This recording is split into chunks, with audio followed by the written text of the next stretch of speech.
The sun was beginning its slow descent behind the city skyline, casting long golden shadows across the empty highway. A sleek red Ferrari sat motionless on the shoulder of the road, its polished surface reflecting the fading light like a wounded beast. For the first time in years, Daniel Cross, tech millionaire, investor, and man who believed money could solve anything, felt completely powerless. Daniel stood beside the car, his tailored suit now wrinkled, his expensive watch ticking loudly in the silence. He had tried everything. Multiple calls to roadside assistance went unanswered, his phone battery blinking red as if mocking him. The engine had died without warning, leaving him stranded miles away from the nearest exit. The irony wasn't lost on him. A car worth more than most houses, reduced to nothing but metal and silence. He ran a frustrated hand through his hair and glanced up the road. Nothing. No traffic, no help. Just then a soft sound broke the stillness, light footsteps on gravel. Daniel turned, startled. A little girl stood a few feet away, no older than 8 or 9. She wore a simple blue dress and scuffed sneakers, a school bag hanging loosely from one shoulder. Her dark hair was tied back in a messy ponytail, and her eyes held a calm curiosity that didn't match the situation. "Are you okay, mister?" she asked gently. Daniel blinked, surprised by her presence. I think so," he replied, forcing a smile. "The car isn't." She stepped closer, examining the Ferrari like it was just another broken bicycle. "It stopped working?" "Yes," Daniel sighed, "and it seems it doesn't care how much it costs." The girl smiled at that, a small, knowing smile. She leaned in slightly, lowering her voice as if sharing a secret. "My dad can fix it," she whispered. Daniel let out a soft laugh, not unkind, but tired. "I'm sure your dad is very capable," he said, "but this isn't an easy car." She didn't look offended. In fact, she looked confident, certain. "He fixes things people say can't be fixed." Before Daniel could respond, she glanced back toward the road behind her, as if expecting someone to appear.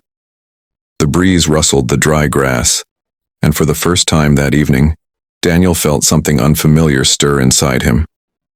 Hope. Daniel followed the little girl's gaze down the quiet road, half expecting her confidence to dissolve into childhood imagination.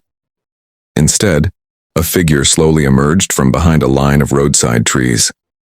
A man in his early 40s walked toward them, his posture relaxed but purposeful. His clothes were worn, oil-stained trousers, a faded gray shirt with sleeves rolled to the elbows, but there was something steady in the way he moved, as if uncertainty had no place in his steps. "That's my dad," the girl said proudly. The man raised a hand in greeting as he approached. "Evening," he said, his voice calm and respectful. "My daughter said someone needed help." Daniel nodded, instinctively straightening his jacket. "Yes, the car just died. I've already called for assistance, but—" He gestured helplessly toward the Ferrari. The man crouched beside the vehicle without another word. He listened, really listened, placing a hand against the hood as if feeling for a pulse. Then he opened the front compartment, peering inside with sharp, experienced eyes. Daniel watched closely, a mix of doubt and curiosity forming in his chest. "This isn't exactly a roadside job," Daniel said carefully. "It's a Ferrari." The man smiled faintly. "Machines don't care what they're called," he replied. "They only care how they're treated." He asked a few simple questions. When the engine cut out, whether any warning lights flashed, what the last sound had been. Daniel answered, surprised at how quickly the man seemed to understand. Within minutes, he pulled a small toolkit from a battered backpack the girl had been carrying. As the man worked, his hands moved with quiet confidence. He cleaned a connector, tightened a loose component, then paused, thinking.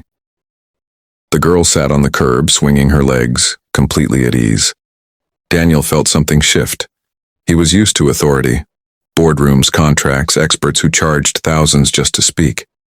Yet here was a man with no title, no suit, no expectation of reward, treating the problem like a puzzle rather than a challenge to his pride. After a few moments, the man stepped back. "Try it now."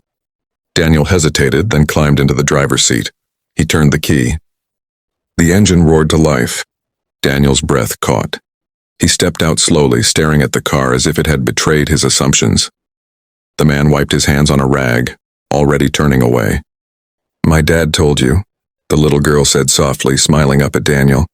And in that moment, Daniel realized the breakdown hadn't been the real problem at all. The engine's steady hum filled the air, a sound Daniel Cross had never appreciated so deeply before. For a moment, he simply stood there, staring at the Ferrari as though it belonged to someone else. Then he turned to the man who had fixed it. This quiet stranger who had solved in minutes what money, status, and technology had failed to do. "That was incredible," Daniel said finally. "How much do I owe you?" The mechanic shook his head, already packing his tools back into the worn backpack. "Nothing," he replied. "I just helped." Daniel frowned. "Please, at least let me pay you for your time."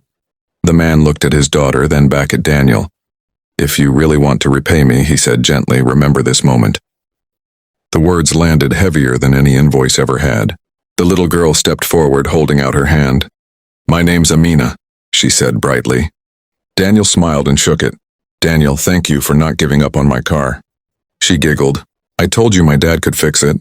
As the father and daughter began walking away down the road, Daniel felt an unexpected urgency. "Wait," he called out. Reaching into his wallet, he pulled out a business card. "If you ever need work or help of any kind, call me."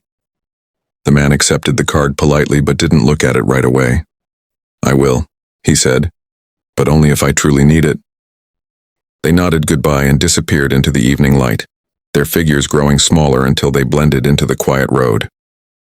Daniel sat back into his Ferrari, but he didn't start driving immediately.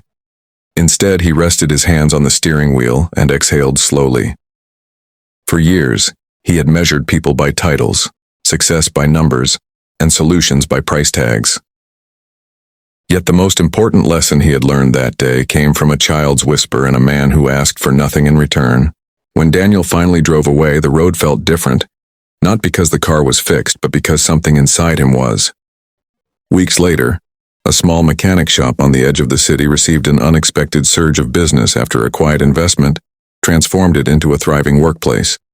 No press releases, no headlines, just a promise remembered, and somewhere a little girl smiled knowing that sometimes the greatest fixes aren't made under the hood, but in the heart.